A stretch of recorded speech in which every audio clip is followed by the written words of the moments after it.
about you a lot.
जैसे किरीटी ने बताया, हाँ सही में बचपन से मैं बहुत ड्रीमर थी।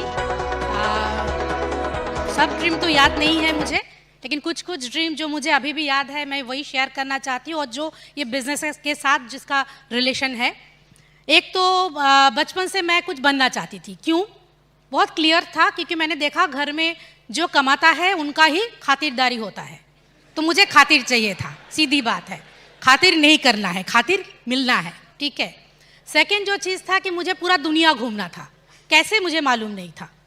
थर्ड जो था, मैंने देखती थी कि मेरी माँ जो बहुत पढ़ी लिखी थी और एक टाइम पे नौकरी भी किया था, लेकिन होता है ना औरत का शादी के बाद, बच्चे होने के बाद अचानक एक सैक्रिफाइसिंग आ जाता है मोमेंट, तो वो सैक्रिफाइस करके नौकरी छोड़ देते हैं कि नहीं अभी हम कुछ करेंगे।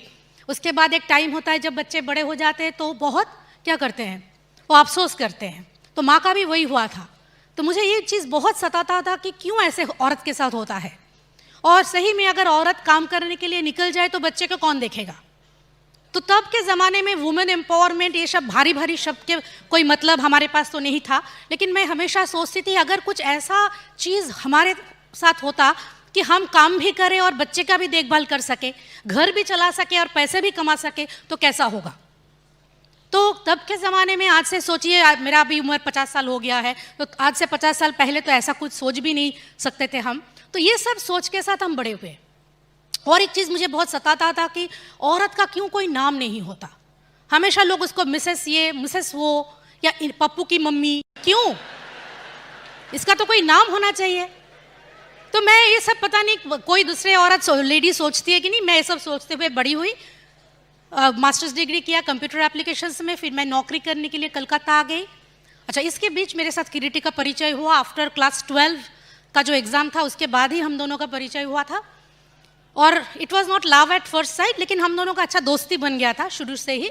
वो शिवपुर बी कॉलेज जहाँ जो कि कलकत्ता में है वो पढ़ता था, मैं सिलीगुड़ी में पढ़ता था। तो दोनों का मुलाकात साल में 3 बार होता था। वो समर वेकेशन, विंटर वेकेशन और पूजा के टाइम आता था।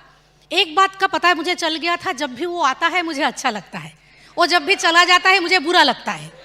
तो पता नहीं ये प्यार है कि नहीं, लेकिन कुछ लगता था मुझे, कुछ कुछ होता था। ओके, लेकिन बोल नहीं, मैंने सोचा, मैंने मतलब होता है ना, तब के ज़माने में लेडीज़ तो कभी, हम लोग तो क्या क्वालिफाई इनवाइट नहीं कर सकते थे, सिर्फ लिस्ट बिल्ड करके ख़त्म, वो भी एक ही नाम। अभी वो अगर इनवाइट करे और क्वालिफाई करे तो मैंने एक बार सोचा कि मैं एक बार इनवाइट करके देखती हूँ। तो मैंने एक बार उसको पूछा, अच्छा बीच में क्या हुआ, वो अचानक बॉडी बिल्डिंग शुरू कर दिया और इतना बॉडी बना लिया, और उसको देख के मैं इतना डर गई कि तो गया हाथ से, कोई ना कोई लड़की तो अभी उसको फांसी लेगा। तो मैंने उसको पूछा, क्या बात, इतना बॉडी बिल्डिंग क्यों कर रहा है, कोई फंसा क्या तेरा? वो बोला, कहाँ फंस रहा है, कोई नहीं फंस रहा है, तेरे हाथ में कोई है क्या? मुझे नहीं पता था कि मुझे सिग्नल दे रहा है। तो मैंने उसको बोली कि अच्छा मुझे बता, तुझे कैसा लड़की चाहिए? तो देखिए, मेरा चेहरा तब भी ऐसा ही था, ठीक है, ऐसा नहीं मैं शादी के बाद या बच्चा होने के बाद मोटी हो गई हूँ, ठीक है। तो वो मुझे बोला कि बहुत पतली होना चाहिए, फिगर तो ऐसा मतलब मानो कि बहुत सुंदर होना चाहिए, और देखने में बहुत शार्प मतलब फीचर शार्प। मुझे ना मेरा वो चपटा वाला नाक याद आ गया, और इंटेलिजेंट। मैं बोला हाँ, थोड़ा चांस है, इंटेलिजेंट तो मैं हूँ। तो फिर मैंने उसको पूछा कि अच्छा सुन, शादी के बाद हर पतली लड़की मोटी ही हो जाती है, तेरा बीबी भी मोटी हो गई तो बोला कभी नहीं, मेरा बीबी कभी नहीं मोटी हो गया, मैं होने ही नहीं दूंगा। मैं बोला इसके साथ तो कुछ होगा नहीं, हो ही नहीं सकता। तो मैं चुप हो गया। तो फिर चला गया, ये कुछ नहीं बोला। ऐसे करते करते थर्ड ईयर आ गया। अभी थर्ड ईयर में देखना, सब कोई किसी का बचा कुचा किसी का भी प्यार हो जाता है, सिर्फ मैं बचा था तब भी मेरे क्लास में। तो सब मुझे पूछा था कि तेरा क्या चक्कर है, तू किसी के साथ तो एक दिन मेरा सारे के सारे फ्रेंड्स मिल के मुझे पकड़ लिया कि क्या बात है, तू किसी को भाव नहीं देती, कोई तो होगा। तो मैंने, होता है ना एक टाइम पे अपलाइन जब पकड़ लेता है कि एक नाम दो, तो वैसे ही हालत हुआ मेरा। मैंने नाम बोल दिया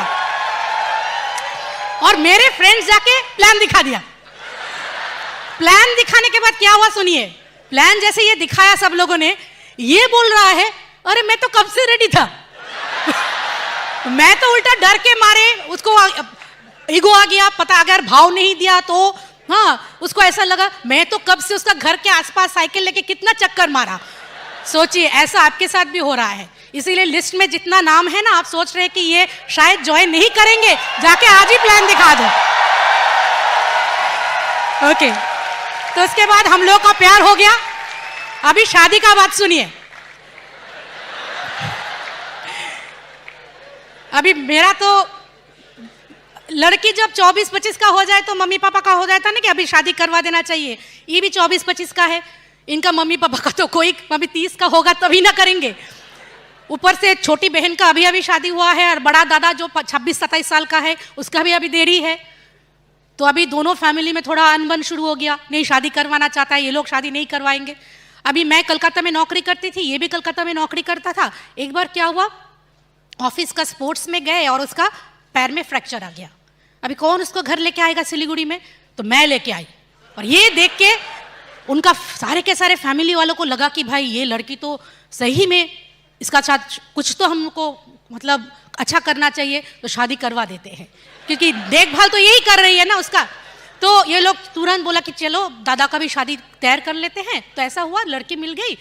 तो दादा का शादी जिस दिन हो रहा है, अगला 2 दिन में इनका हमारा शादी होगा, फिर एक साथ रिसेप्शन होगा। तो इनका पापा ने इनको बुलाया और बोला देखो अभी तुम्हारा बहन का शादी हुआ है, हमने सब खर्चा वर्चा कर दिया। बड़े भैया का तो चलो काफ़ी दिनों से नौकरी हो गया, उसका तो पैसा है, तुम्हारा क्या खबर? वो बोल रहा है मेरे पास तो कुछ नहीं है। तो मुझे फ़ोन किया, मैं क्या करूँ? मैं बोला ठीक है, एक काम करती हूँ, मैं भी नौकरी करती हूँ, मेरा बाबा का मैं इकलौती हूँ लड़की, तो बाबा से जितना पैसा होगा मैं तुझे उधार दे दूंगी, लेकिन हाँ कर दे, शादी कर लेते हैं। तो फिर हम लोगों ने बहुत दुखी मन में शॉपिंग करते थे, क्योंकि पैसा नहीं था दोनों के पास। इसी बीच एक दिन क्या हुआ, वो हमको एक्साइटेड वैसे फ़ोन किया, बोला पता है वो जो स्पोर्ट्स में गए थे और पैर मेरा फ्रैक्चर हो गया था, हमको वो कंपेंसेशन दे रहा है 30,000। अच्छा, तो हम लोग इतना खुश हो गए और इतना शॉपिंग किया कि सारा का पैसा खर्चा हो गया। तो लास्ट में आके ये 2 सूट बनाए थे, तब सूट नहीं था हमारा लिस्ट में, अभी सूट भी आ गया। तो फिर हमारे लिए अंगूठी नहीं था, अभी अंगूठी भी आ गया, तो खर्चा हो गया। तो 2 सूट बना लिए, एक दादा का शादी में पहनेंगे, एक हम लोग का शादी मतलब रिसेप्शन में। तो मैं बोला एक जूता भी ले ले, बोला जूता का पैसा नहीं है। तो पुराना वाला पहन लेंगे, ठीक है चलो कोई बात नहीं। अभी दादा का शादी के दिन वो मुझे फ़ोन किया, अच्छा सुनना, वो जो तेरे घर से हमको जूता देंगे ना, वो एक दिन के लिए उधार मिलेगा। तो मैंने बोला कैसे वो मैं उधार दे दूँ, वो गिफ्ट पैकिंग में जाएगा, वो मैं नहीं उधार नहीं दे सकती, तो एक खरीद ले। वो बोला चुपचाप फ़ोन रख दिया, 2-3 बार मुझे बोला फिर फ़ोन रख दिया।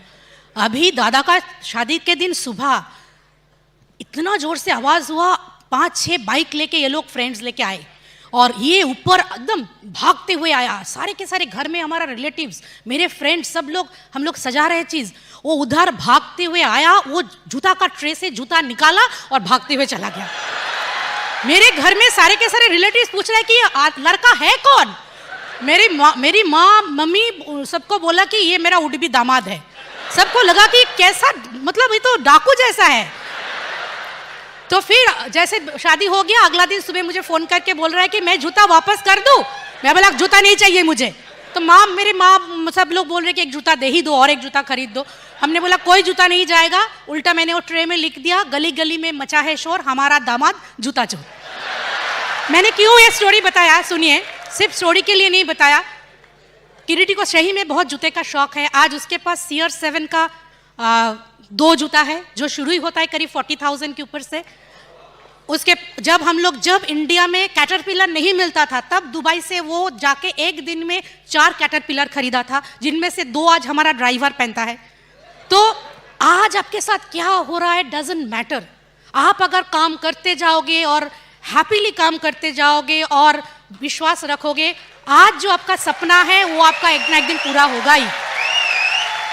तो ऐसे करते हुए हम लोगों का शादी हुआ, फिर हम लोगों ने दोनों नौकरी कर रहे थे, तो ऐसे चल रहा था। लेकिन मुझे ये बिजनेस कैसे मिला, जब मेरी बेटी पैदा हुई तो मुझे सच्ची में वो चीज़ याद आया कि अब तक तो मैं खुश थी कि मैं नौकरी कर रही हूँ, कमा रही हूँ, अच्छे भला दोनों कमा रहे हैं। लेकिन वो चीज़ मुझे लगा कि भाई अब क्या, अब बच्चे को छोड़ के ऑफिस जाने का बिल्कुल मुझे मन नहीं था।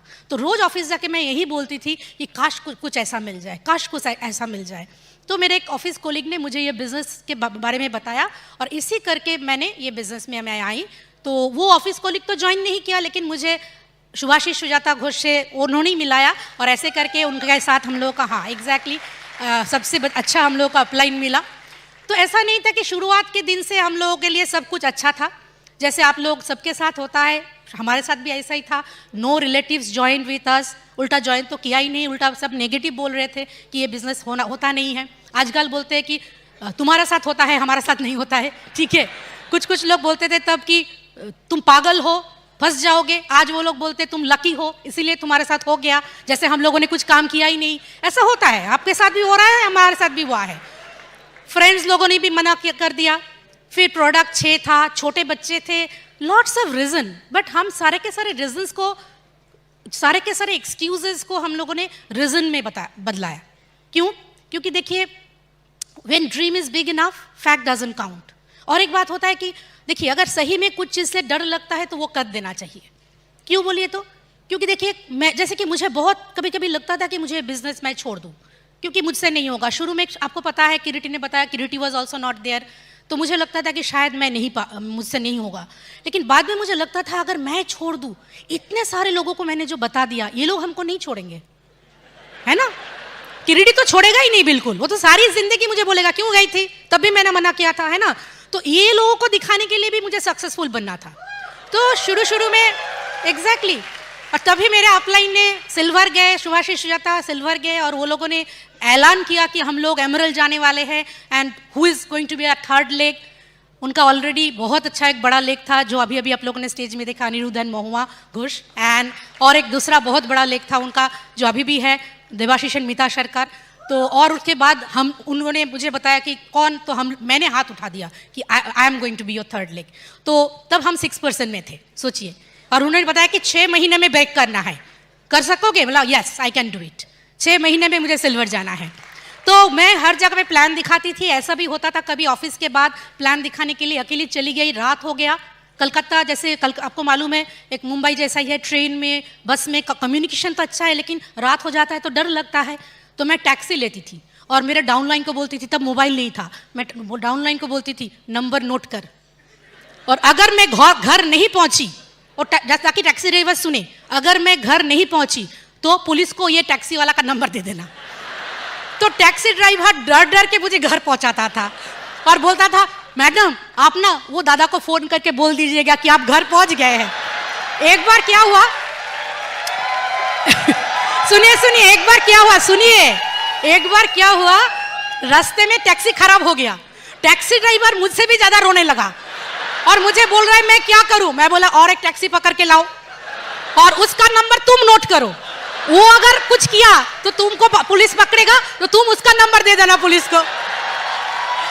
सी, डर तो लगता है। Thank you. ऐसा नहीं कि मुझे डर नहीं लगता था, मुझे भी डर लगता है, अभी भी लगता है, लेकिन डर के आगे ही जीत है, वही बात है, ठीक है। तो ऐसे करते हुए हम लोगों ने बिजनेस में आगे गई, सही में 6th मंथ में ही सिल्वर गए, फिर प्लेटिनम गए, फिर सफायर, एमरल्ड के बाद मैं नौकरी छोड़ी।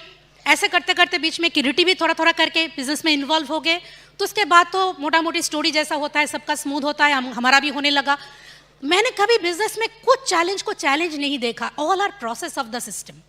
अगर ये नहीं होता तो हम इधर नहीं आते। जैसे लास्ट ईयर हमने बहुत काम किया लेकिन ईडीसी नहीं गए। इस साल जनवरी महीने से हम लोगों के घर में एक के बाद एक चैलेंज, वैसा काम हम लोग कर ही नहीं पाए, लेकिन इस साल गए। तो ऐसा नहीं होता है कि हमेशा आपको अभी काम कर रहे तो अभी रिजल्ट आएगा, लेकिन अभी का काम आपको हो सकता है कि आगे जाके रिजल्ट देगा। इसीलिए always we have to be persistent and consistent. Okay, तो उसके बाद क्या हुआ, जैसे कि मैं बता रही थी अभी, एक के बाद एक ड्रीम हमारा पूरा होता गया। एक तो फिर मैंने नौकरी छोड़ दिया, उसके बाद और जो मेरा सपना था कि वुमेन्स को लेके, वुमेन एम्पावरमेंट। सी, आज वुमेन एम्पावरमेंट को लेकर इतना बात हो रहा है। मैं एक चीज़ मानती हूँ कि women's, let's not ask for equality, let's establish equality. Okay, क्योंकि ये बिजनेस हमको वो मौका देता है, इस बिजनेस वो मौका देता है कि we can balance home front as well as our work, our profession. और आपको एक अच्छी बात बताऊँ, अभी 28 नवंबर आपको मालूम है ग्लोबल एंटरप्रेन्योरशिप समिट होने जा रहा है हैदराबाद में, and as women face of east I will represent that sector in the women empowerment sector। और बहुत सारे लोग जाएंगे, बट इससे मैं जा रही हूँ। तो वो ये सपना ही तो था, लेकिन क्या जब मैं बिजनेस में ज्वाइन किया या बचपन में मैं सोचती थी, कभी मैंने सोचा कि ऐसा होगा? लेकिन आज जो आप सोच रहे हो कैसे होगा वो हमको नहीं मालूम, लेकिन आप सोचते जाओगे और दिमाग में कभी नेगेटिव लाओगे एंड अगर आप कंसिस्टेंट रहोगे और परसिस्टेंट रहोगे अपने काम में, डेफिनेटली आपका जो ड्रीम है वो एक ना एक दिन पूरा होगा ही। जो मेरा धरती घूमने का जो सपना था वो तो अभी पूरा आपको मालूम ही है हो रहा है, फिर भी मुझे लिस्ट करके बोलना पड़ता है कहाँ कहाँ हम लोगों ने घूमा। थाईलैंड, मलेशिया, सिंगापुर हम लोग कितने बार गए हमको भी नहीं याद है। चाइना हम लोग घूमे, इंडोनेशिया, वियतनाम, ऑस्ट्रेलिया भी ऑलरेडी हम लोग 2 बार घूम चुके हैं। लंदन गए, साउथ फ्रांस गए, पेरिस गए, इटाली गए, Spain, Greece, South Africa, America, Canada, Vancouver, Alaska, Dubai, सब घूम चुके हैं। और कितने जगह पे हम लोग घूमेंगे, अभी तो लिस्ट, मतलब आगे 1-2 साल का लिस्ट भी हमारे हाथ में है। अभी तो घूमने जाने का टाइम नहीं होता, ऐसा हो गया है। तो सारे के सारे ड्रीम्स फुलफिल होते हैं। तो एक चीज़ मैं बताऊंगी कि अच्छा, जो मैं वो बता रही थी वुमेन एम्पावरमेंट के बारे में, और एक स्टोरी मुझे अभी याद आ रहा है। एक बार क्या हुआ था, एक कॉफ़ी शॉप में कॉफ़ी शॉप का जो मालिक है उनको अचानक हेडेक आया, तो वो क्या किया, वो अगले जो रास्ते के उस तरफ जो मेडिसिन का दुकान है उस मेडिसिन का दुकान में गए और जाके वो हेडेक का दवा के लिए पूछ रहे थे, और सोचा कि वो मेडिसिन का जो दुकानदार है वो उनका फ्रेंड भी था, उनके साथ एक बार मुलाकात करके भी आएंगे। देखा कि वो नहीं है, तो जब वो लड़का को पूछा कि अरे भाई तुम्हारा मालिक कहाँ है, तो वो बोला सर उनका हेडेक हो रहा था तो आपका कैफे में गया है थोड़ा 1 कप कॉफ़ी पीने के लिए। सोचिए, तो उनको लगा भाई कॉफ़ी तो था मेरे पास, फिर मैं क्यों मेडिसिन में आया, और मेडिसिन ओनर के पास भी मेडिसिन था, वो कॉफ़ी शॉप में क्यों गए। सोल्यूशन हमारे अंदर ही होता है, लेकिन फिर भी हम दूसरे के पास जाते हैं ना सोल्यूशन ढूंढने के लिए। अपने अंदर सोल्यूशन को ढूंढिए, ठीक है, आपके साथ ही है, सब आपके काम में। हम लोग हमेशा सोचते हैं कि जो लोग स्टेज में डायमंड होके खड़े हैं या ईडीसी होके खड़े हैं, शायद वो लोगों ने कुछ मैजिक किया। हमने कोई मैजिक नहीं किया, हम वही 4 बेसिक, वही 9 कोर स्टेप, वही 5 स्टेप टू सक्सेस किया। ऐसा भी नहीं कि 100% किया, लेकिन किया, कंसिस्टेंटली एंड परसिस्टेंटली किया तो एक ना एक दिन हम स्टेज में जैसे आ गए आप भी आ जाएंगे। और एक ही स्टोरी बता के ख़त्म करेंगे। वो स्टोरी सबको मालूम है। वो याद है ना कि एक रिच मैन ने एक बार ऐलान किया था कि हमारी बेटी के साथ उन्हीं का शादी करवाएंगे जिन्होंने ये नदी रिवर था, रिवर में फुल ऑफ क्रोकोडाइल्स थे कि आपको इधर से उधर उस तरफ जाना है। तो सबने मना कर दिया। एक बंदा कहाँ से आया, छलांग लगाया, पार हो गया और जीत गया। तो सब जब उसको रिपोर्टर ने घेर लिया और पूछा कि भाई आप इतना मतलब साहसी कैसे निकले, तो वो बोला मैं साहसी, मुझे किसी ने कौन बंदा ने मुझे पीछे से पुश किया था। तो उसी से हो गया ना। एक्चुअली बात वही होता है कि हम लोग भी अगर कोई हमको पुश करे हम लोग डर जाते हैं, लेकिन ये जो पुश ना, ये पुश हमारे साथ क्या क्या नहीं कर सकता। इसलिए जब अपलाइन आपको पुश करे कभी गुस्सा मत होइएगा। पुश क्या कर सकता है, जब तक आपको कोई पुश ना करे तो आप नहीं जानते आप क्या कर सकते हैं। वो आदमी को पुश किया था इसीलिए ना वो आदमी जीता और उसको सब कुछ मिला। आज जो आपको चैलेंज लग रहा है वो जो क्रोकोडाइल्स, शायद वही आपको एक दिन आपका ड्रीम लैंड में पहुंचने के लिए मदद करेगा। And challenging moments actually bring out the best out of you. And पता है what does push mean actually? PUSH, persist until something happen. Thank you, wish you all the best.